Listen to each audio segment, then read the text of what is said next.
Bom, nesse vídeo aqui a gente vai analisar a carteira pública de investimentos do Bruno OM, criador do canal Bruno OM, que cerca de 5 meses atrás postou aí um vídeo falando sobre a sua carteira. E aí surgem várias dúvidas, né? Pô, será que ele tá investindo bem? Será que eu faria exatamente tudo igual a ele? Se não, o que eu mudaria e por quê? É isso que a gente vai tentar te responder aqui nesse vídeo, fazendo essa análise, essa observação com as lentes do Clube do Valor, com as nossas crenças, com a nossa forma de enxergar o mercado, para que no final você saia desse vídeo aqui com bastante informação útil, pode aplicar na sua vida, para que você conheça diferentes estratégias de investimentos e possa optar por qual faz mais sentido dentro do teu perfil, do teu contexto, das suas características. E quem vai guiar tudo isso e falar da carteira de um dos caras mais gente boa do mercado é o meu sócio Filipão. Felipe, bola contigo. Boa, vamos lá, e antes do vídeo começar eu quero deixar um recado pra você, Bruno, inclusive se você tá vendo esse vídeo aqui, pra toda a galera que acompanha o Bruno. Você tem uma história extremamente exemplar, um cara que saiu da vida de CLT, que trabalhava ali de carteira assinada, que inclusive tinha um padrão de vida de endividamento, segundo ele conta no próprio canal, e que passou por um processo de se tornar investidor porque não queria mais ser pobre. O cara começou com 40 anos com cerca de R$500 e hoje, 6 anos depois, é um cara que poderia viver somente de rendimentos. Sem dúvida nenhuma, das pessoas que mais inspira outros investidores aqui no YouTube, então eu te admiro demais pelo teu trabalho. O intuito desse vídeo aqui é analisar o portfólio do Bruno como se ele fosse um cliente que a gente está abordando aqui no Clube do Valor, por exemplo, aplicando somente os conceitos sistemáticos que a gente desenvolve, considerando como se fosse uma pessoa realmente desconhecida. Feito esse disclaimer, vamos fazer um mini react aqui dos vídeos dele. E logo no início de um dos vídeos, o Bruno fala sobre como deve ser um projeto de liberdade financeira. Quando você tiver alcançado o patrimônio-alvo, e o que é patrimônio-alvo? Patrimônio-alvo é aquele patrimônio total que você estipulou no início do seu projeto de independência financeira que você deveria alcançar para poder viver de rendimento. Geralmente, para se chegar nesse valor de patrimônio-alvo, se faz a seguinte conta. Bom, se eu preciso ter R$1 milhão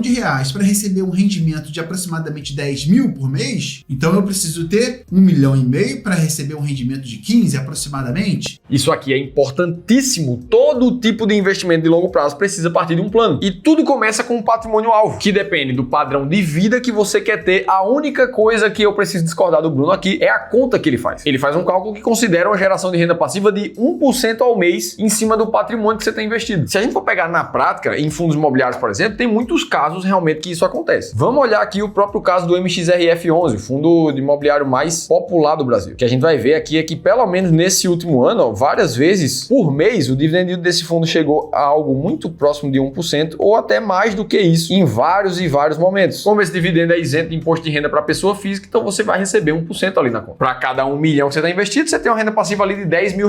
O grande ponto é que não é todo esse rendimento que você pode usar, que você pode gastar. Aí para a gente entender o porquê disso, é só a gente olhar o gráfico histórico do MXRF11 aqui, ó, que data desde 2012, pelo menos aqui no Google. E o que a gente vai ver é que entre altas e baixas, o fundo ficou basicamente de lado nesse tempo todo, valendo algo muito próximo a R$10 por cota. Ora, se você tivesse R$1 milhão investidos lá em 2012, você já receberia os mesmos R$10 mil de renda passiva naquela época e estaria, inclusive, recebendo os mesmos R$10 mil hoje. O grande ponto é que 14 anos se passaram entre essas épocas e a tua renda passiva é nominalmente a mesma. Quando, na verdade, R$10 mil numa data de maio de 2012 deveriam valer mais de R$20 mil hoje. Então, só para ter o mesmo poder de compra, a tua renda passiva precisaria ter dobrado nesse período e ela ficou no mesmo lugar. Tô te dizendo isso porque, na verdade, para fazer a conta do patrimônio-alvo de uma forma mais segura e assertiva, um número um pouco mais próximo da realidade é você usar um 0,5% ao mês. Ou seja, para cada R$1 milhão que você tem investido, você vai tirar uma renda passiva ali de R$5 mil.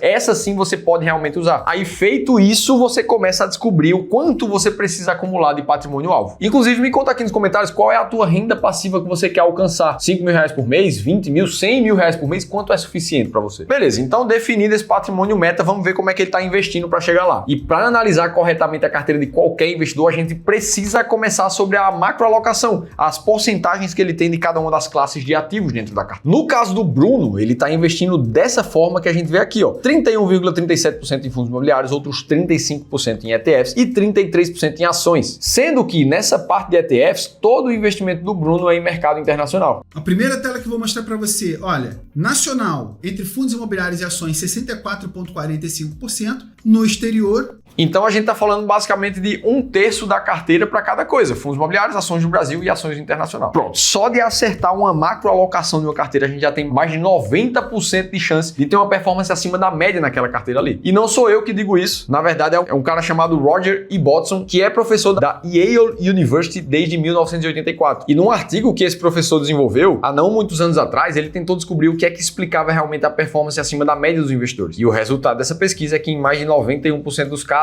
a explicação da performance elevada está justamente na macroalocação dos investidores. Então, se é assim, não adianta o cara descobrir a melhor ação para investir, sendo que ele não tem uma macroalocação correta, e é por isso que toda análise começa assim. E aqui entra um grande ponto de concordância que a nossa filosofia de investimentos tem com o que o Bruno está fazendo. A gente descobriu, testando na prática, que dividir em 3 parcelas iguais, classes diferentes de renda variável, traz um retorno muito bom para o investidor. E é por isso que em modelos de carteira aqui do Clube do Valor, mesmo aquelas que usam boa parte da carteira para investir em renda fixa, você vai ver que ali, ações Brasil, ações internacionais e fundos imobiliários, cada um fica dividido em 3 partes iguais ali na carteira. E isso acontece também quando você vai para um modelo muito mais arrojado de carteira, que é 100% renda variável. Da mesma forma, a divisão ideal e otimizada é ter 1/3 em cada uma delas. Ah, Felipe, mas então vocês gostam de investir desse jeito ali, parecido com o do Bruno? E na verdade não, a gente investe assim porque a gente testou exaustivamente cada uma das possibilidades dentro dos modelos de carteira para ver qual é o que realmente performa melhor no tempo. No caso do Bruno, inclusive, tem um ponto que ele mostra a rentabilidade da carteira. Mas esses cálculos que eu acabei de mostrar, além do site do Investidor 10, mais do que confirma de que você consegue ter uma boa rentabilidade acima da média se investir corretamente, com uma boa diversificação. Novamente mostrando aqui, a gente pode olhar para o Ibovespa e minha carteira, uma rentabilidade de 6,69%, nesse momento, em apenas 7 meses, enquanto que o Ibovespa em 7 meses está caindo menos 2,39%. E aqui entra mais um ponto de concordância. Uma diversificação inteligente leva o investidor a uma performance melhor de carteira. Nos nossos testes, uma carteira arrojada parecida com a do Bruno, puxando desde 2010 ali, teve uma performance de mais de 4 vezes o que o próprio índice Ibovespa rendeu no período, chegando a um retorno anual bruto de 17,4% ao ano, e quando a gente descontar a inflação, de mais de 10,8%. E cada investidor só consegue fazer isso porque se baseou uma macroalocação correta. Beleza, então a macroalocação do Bruno, ela tá no nosso ponto de vista de forma corretíssima. Agora vamos olhar um pouco para a microalocação dele, como é que ele escolhe as ações dos fundos imobiliários que vão entrar na carteira. Mas o mais importante que todo mundo entenda é que o Bruno, ele é muito mais próximo de um profissional de mercado financeiro, afinal de contas ele tem um dos maiores canais de finanças e de investimentos aqui do YouTube do Brasil. E eu tenho certeza absoluta que ele tira boa parte do tempo dele para estudar e entender sobre investimentos e produzir o que ele faz. Só que investir não é somente para especialista. E é por isso que a gente aqui no Clube do Valor defende e usa estratégias sistemáticas para investir quase 3 bilhões de reais dos nossos clientes de consultoria e gestão. E são essas estratégias que tiram qualquer viés emocional do que o Ramiro acha ou do que outras 170 pessoas que trabalham aqui no clube acham, com foco 100% em números, em dados testados no passado. Visto isso, se você é uma pessoa física comum que está focado no seu trabalho, em melhorar sua renda ali no seu dia a dia, porque sabe que desse jeito é que você realmente vai acelerar o teu caminho para a liberdade financeira, e você não tem tempo ou expertise suficiente para montar você mesmo 100% a tua carteira de investimentos, ter clareza de qual ativo comprar, qual ativo vender e quando fazer isso, aí eu preciso te convidar para participar de uma consultoria gratuita. Fazendo uma leitura desse QR Code que está aparecendo aqui na tela, você vai se inscrever para uma das nossas vagas, onde a gente tira 1 hora de um dos nossos especialistas de investimentos para olhar para o teu caso de forma individual e ver como é que você pode investir melhor, baseado em estratégias testadas. Vai ter um link na descrição do vídeo para você também. Beleza, agora vamos dar uma olhada em quais são os ativos dentro de cada uma das classes do Bruno. Na parte de investimentos internacionais, ele investe 100% em IVVB11, que é um ETF que expõe ele ali ao mercado americano. A gente é muito a favor dessa forma de investir também. Inclusive tem um vídeo que a gente já falou sobre isso. Eu vou deixar ele aqui em algum lugar para você entender o que a gente acha sobre IVVB. Já na parte de ações do Brasil, é essa árvore de ativos que ele tem ali, totalizando 20 ações diferentes. Ponto muito legal aqui é a distribuição de pesos na carteira. Você vê que não tem nenhuma distorção, elas são praticamente todas com um peso muito similar. Nos fundos imobiliários a gente vê algo parecido, são 15 diferentes fundos, cada um com exposição muito próxima também, sem concentração de ativos. E aqui entra um outro ponto de concordância muito grande que a nossa filosofia tem com a do Bruno. A gente prefere o tipo de alocação que se chama de equal weight, que é basicamente você ter o mesmo peso em todos os ativos dentro de uma microalocação. Toda vez que o mercado apresenta alguma distorção, alguém se valoriza ou cai demais, você vai lá e ajusta com rebalanceamento. Como o Bruno também comenta aqui nesse take do vídeo. são 20 empresas aproximadamente. Nenhuma delas com grande exposição. Quando tem muita exposição, eu vendo um pedacinho.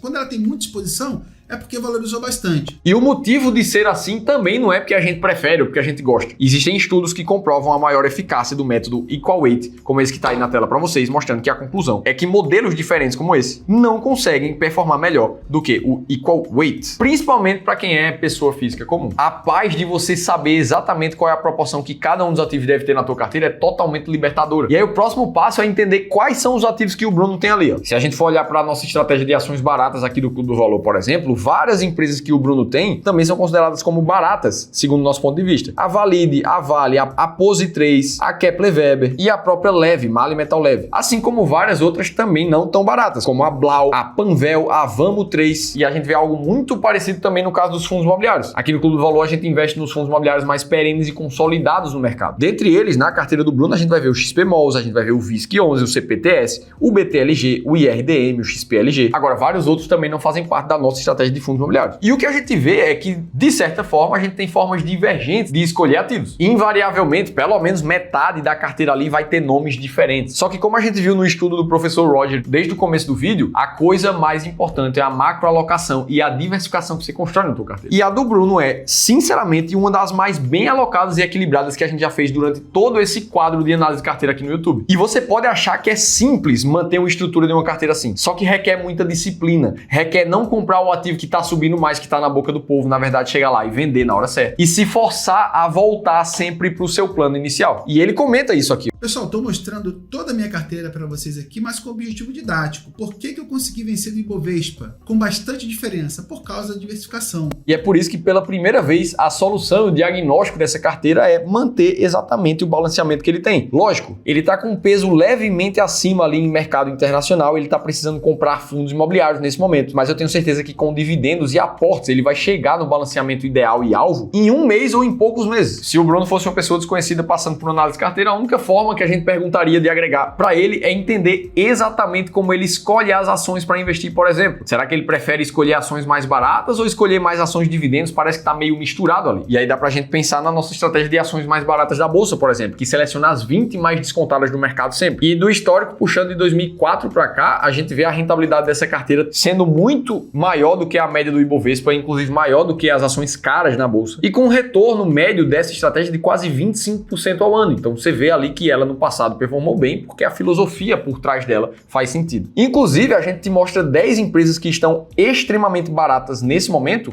no e-book que a nossa equipe escreveu, te ensinando detalhes de como essa estratégia foi criada e você pode ter acesso a isso gratuito. Vou deixar um link aqui em cima ou na descrição para você baixar também. Agora eu quero ouvir de vocês, o que é que vocês acham da carteira do Bruno? Comenta comigo aqui embaixo até para eventualmente ele chegar nesse vídeo e ver o que vocês acham também. E aí, se você gosta desse tipo de conteúdo que a gente faz aqui, quer ver a análise da carteira que a gente fez do Charles, o economista sincero, eu preciso te convidar a assistir esse outro vídeo aqui, que eu te contei tudo isso em detalhes, eu vou estar te esperando por lá.